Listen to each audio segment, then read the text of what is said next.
From our floor, we got a nice overview of downtown Tel Aviv, which is the economic and technological heart of Israel.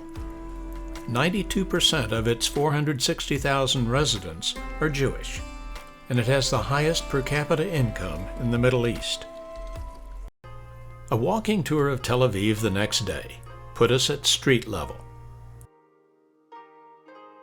We found ourselves on Rothschild Boulevard, named for Baron Edmond de Rothschild of the French banking family.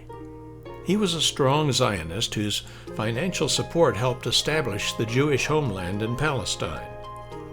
The boulevard named for him featured fountains and jacaranda trees. We had heard that Tel Aviv is a young people's city, a 24-hour-a-day party city. So we weren't surprised to find that ample provision had been made for scooters, bikes, and skateboards.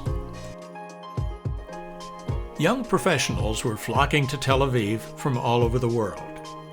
And as of the year 2013, the city was considered second only to the Silicon Valley as a place to start a high-tech business. We found the mix of architectural influences fascinating, a blend of Europe and the Middle East. Take a look.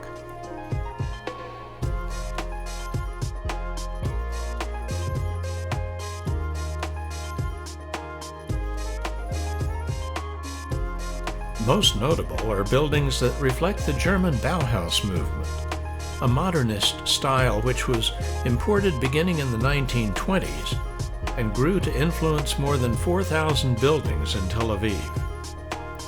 With the idea that form follows function, we began to look for buildings with clean, uncluttered lines, often with rounded corners, protruding balconies, long banks of windows, and no decoration.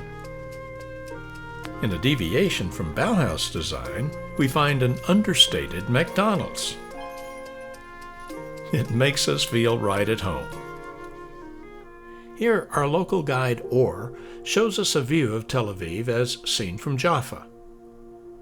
Actually, Tel Aviv grew out of Jaffa as a modern residential community of Jews, leaving Jaffa as a mixed city with about 37% of its population being Arab.